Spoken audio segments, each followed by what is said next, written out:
Selamat pagi Bapak Ibu Saudara yang diberkati oleh Tuhan. Ketemu kembali dalam program Renungan Pagi Gereja kita. Tapi sebelum kita mendengar firman Tuhan, mari kita berdoa terlebih dahulu. Kami sangat bersyukur kepadamu Tuhan Yesus yang baik. Berkat anugerah Tuhan kami boleh ada sebagaimana kami ada pada saat pagi hari ini. Sebentar kami akan mendengarkan kebenaran firman Tuhan. Kami memerlukan hikmat serta tuntunan Roh Kudus-Mu untuk kami bisa memahami kebenaran firman Tuhan yang kami dengar dengan baik dan kami bisa melakukannya dalam hidup kami hari lepas hari. Berfirmanlah Tuhan bagi kami siap untuk menerimanya di dalam nama Tuhan Yesus Kristus. Haleluya. Amin. Puji Tuhan Bapak Ibu Saudara yang diberkati Tuhan. 2 minggu yang kita sudah lalui di bulan Februari ini, dalam renungan pagi gereja kita sudah banyak mendengar tentang pemulihan identitas diri. Lalu di hari ini serta sepanjang beberapa hari ke depan, kita akan banyak mendengar tentang pemulihan hati. Karena sesuai dengan tema besar gereja kita, maka kita akan banyak berbicara tentang pemulihan. Salah satu subtema dari pemulihan hati ini adalah berbicara tentang mengampuni. Itu yang akan kita bahas pada saat pagi hari ini. Mari kita lihat di dalam Markus pasal yang ke-11 ayat yang ke-25. Begini firman Tuhan. Dan jika kamu berdiri untuk berdoa, ampunilah dahulu sekiranya ada barang sesuatu dalam hatimu terhadap seseorang, supaya juga Bapamu yang di sorga mengampuni kesalahan-kesalahanmu.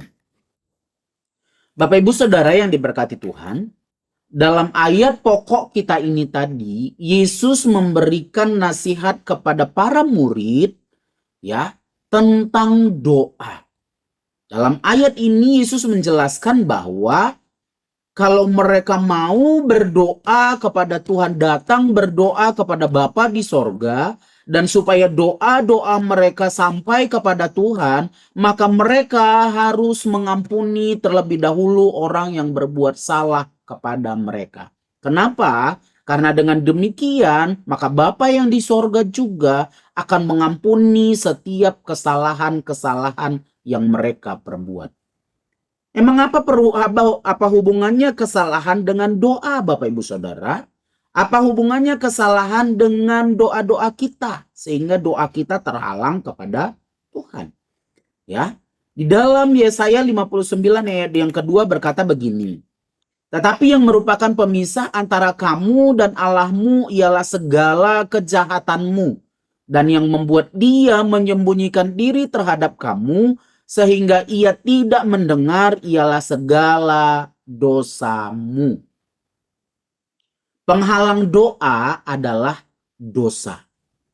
Saya mau tanya Bapak Ibu Saudara, adakah di antara kita yang mendengar channel YouTube ini, yang mendengar YouTube ini, yang mendengar renungan pagi ini, tidak pernah melakukan dosa di dalam hidupnya?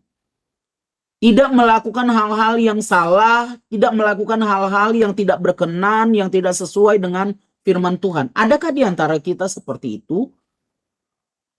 Ya. Saya yakin sekali Bapak Ibu Saudara, sebagai manusia kita tidak akan pernah luput dari dosa. Pasti masih ada kita melakukan dosa. Cuman mungkin frekuensinya atau kuantitasnya itu berbeda satu dengan yang lainnya, melakukan dosa itu di setiap harinya. Tapi ada saja kita masih tergoda, terlena oleh dosa-dosa, oleh perbuatan-perbuatan yang tidak menyenangkan hati Tuhan yang kita lakukan, baik secara sadar ataupun tidak sadar, sehingga mengakibatkan kita berdosa, bersalah di hadapan Tuhan. Nah, selama kita berdosa dan bersalah ini tadi sesuai dengan Yesaya 59 ayat 2 berkata bahwa maka doa-doa kita itu akan terhalang oleh Tuhan. Saya yakin dan percaya kita semua yang ada di tempat ini mau supaya doanya itu tidak terhalang, doa-doanya itu dijawab oleh Tuhan dengan jawaban yang memuaskan hati, yang sesuai dengan harapan, keinginan di dalam hati kita ketika kita menaikkan doa tersebut.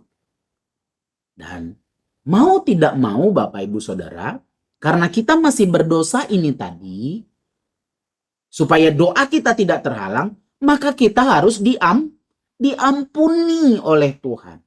Dan Markus tadi berkata, syarat supaya saya dan saudara diampuni, maka kita juga harus mengampuni orang yang bersalah kepada kita. Karena kalau kita menyimpan kesalahan orang kepada kita, itu sama saja dengan menyimpan kepahitan, Bapak Ibu. Ya, kepahitan itu sama seperti emosi yang beracun. Nah, racun nggak ada yang baik-baiknya. Ya, kesalahan, dendam itu, keamarahan kepada orang lain itu sama seperti sampah.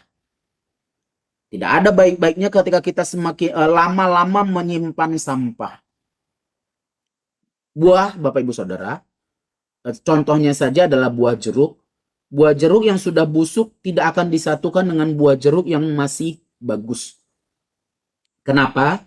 Kalau dia disatukan, disimpan di keranjang yang sama, maka buah-buah yang bagus lainnya akan ikut mengalami kebusukan juga. Jadi buah jeruk yang busuk ini tadi harus dibuang, disingkirkan, diasingkan, jangan disatukan dengan buah jeruk yang masih bagus. Sakit hati, dendam, amarah, emosi kepada orang lain itu sama seperti buah jeruk yang sudah rusak ini tadi, yang sudah busuk ini tadi. Jangan simpan di dalam hatimu. Karena itu akan membawa kebusukan-kebusukan bagi hal-hal yang baik di dalam hidup kita.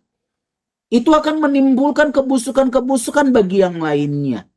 Jadi jangan sampai kita menyimpan kesalahan orang lain atau menyimpan kepahitan, akar pahit di dalam hidup kita. Ibrani 12 ayat 15 berkata bahwa jagalah supaya jangan ada seorang pun menjauhkan diri dari kasih karunia Allah. Kenapa? Agar jangan tumbuh akar yang pahit yang menimbulkan kerusuhan dan mencemarkan banyak orang. Kolose 3 ayat 13 berkata bahwa sabarlah kamu seorang terhadap yang lain. Dan ampunilah seorang akan yang lain apabila yang seorang menaruh dendam terhadap yang lain, sama seperti Tuhan telah mengampuni kamu, kamu perbuat jugalah demikian. Ya, Tuhan, Bapak Ibu Saudara, ketika Dia mengampuni kita, maka Dia mengampuni secara tulus hati. Artinya kita diterima kembali seperti semula. Bayangkan kalau Tuhan mengampuni kita lalu Dia berkata, ya, saya sudah mengampuni, tapi saya tidak mau melihat dia lagi. Saya tidak mau memandang dia lagi.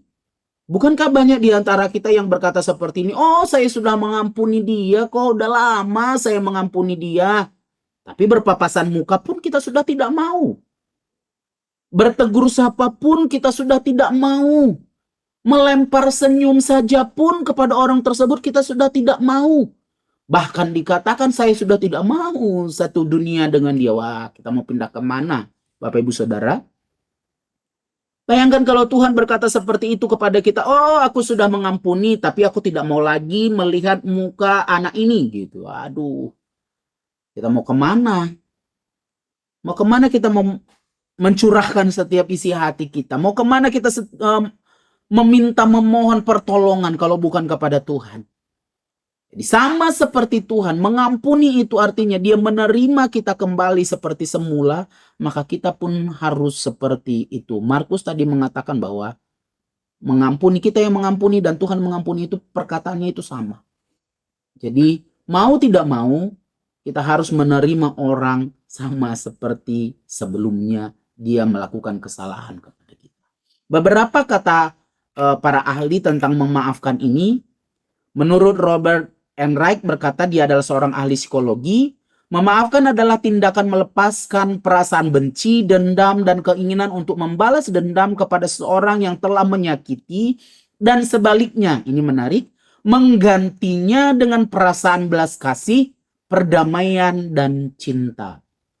Ya, Lalu Susilo, dia juga adalah seorang psikologi, dia mengatakan bahwa memaafkan adalah proses penyembuhan dari ingatan yang terluka. Ingat ini, bukan untuk menghapus ingatan tersebut, melainkan menyembuhkan emosi yang terkait dengan ingatan itu.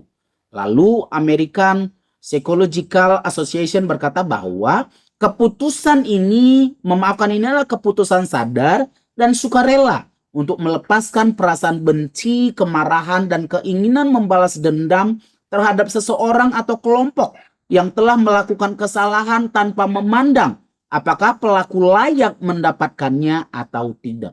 Ada beberapa hal yang menarik.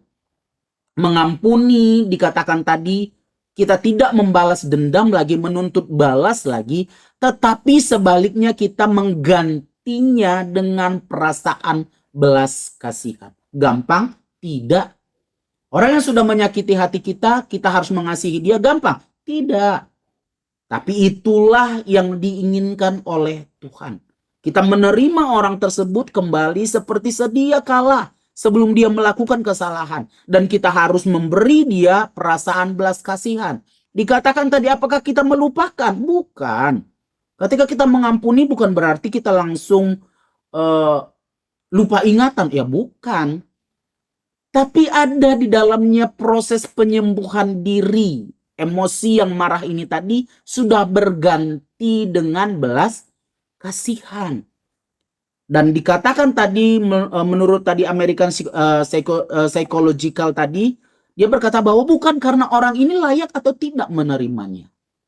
Tuhan pun bukan karena kita layak atau tidak menerimanya, karena setiap orang, dikatakan dalam firman Tuhan, setiap orang yang percaya, maka Tuhan akan beri kasih karunia. Kita juga mengampuni orang tersebut bukan berarti karena dia layak atau tidak mendapatkan pengampunan dari kita. Tapi itu memang sudah menjadi kewajiban kita sebagai orang percaya, memberi, melepaskan pengampunan kepada orang lain. Bukan untuk keuntungan orang tersebut, tapi untuk keuntungan kita pribadi, lepas pribadi. Kenapa? Karena selama kita menyimpan kesalahan orang lain, maka kesalahan kita pun tidak akan diampuni. Selama kesalahan kita masih ada, maka dosa-dosa itu masih tetap ada di dalam hidup kita. Selama dosa-dosa itu tetap ada dalam hidup kita, maka selama itu juga doa-doa kita tidak akan terjawab oleh Tuhan. Tidak akan didengar oleh Tuhan. Sebaliknya, kalau mau didengar oleh Tuhan doa-doa kita, maka kita harus mengampuni orang supaya kita diampuni dari dosa-dosa kita. Doa kita tidak ada lagi penghalang sampai kepada Tuhan. Pertanyaannya Bapak Ibu Saudara, apakah kita sudah mengampuni orang yang bersalah? Ingat-ingat, ada berapa orang yang sudah melakukan kesalahan bagi kita, apakah kita sudah mengampuni dia? Lalu, apakah pengampunan seperti apa yang kita berikan kepada orang tersebut? Apakah tadi seperti yang saya katakan, oh saya sudah mengampuni dia, tapi tidak mau berpapasan? Tidak mau bertutur sapa, nggak lagi bertegur sapa, melempar senyum pun sudah tidak lagi. Seperti apa? Pengampunan seperti apa yang kita berikan? Lalu terakhir, apakah sesungguhnya kita mampu mengampuni sesuai dengan firman Tuhan? Saya rasa kalau kita meminta kepada Tuhan, maka Tuhan akan memberikan kemampuan kepada kita untuk mengampuni orang-orang yang bersalah kepada kita. Ini firman Tuhan. Mari kita berdoa. Bersyukur kami kepadamu Tuhan Yesus yang baik, untuk kebenaran firman Tuhan yang kami dengar pada pagi hari ini. Biarlah kebenaran firman Tuhan ini menjadi bagian dalam hidup kami. Beri kekuatan kepada kami, Roh Kudus, mampukan kami menjadi pelaku-pelaku kebenaran firman Tuhan. Tuntun kami di sepanjang hari ini, kemanapun kami pergi, dimanapun kami berada, ada Tuhan bersama-sama dengan kami. Ini doa kami Tuhan, kami sudah berdoa dengan penuh ucapan syukur, di dalam nama Tuhan Yesus Kristus. Haleluya, amin. Selamat pagi, selamat beraktivitas, Tuhan Yesus memberkati.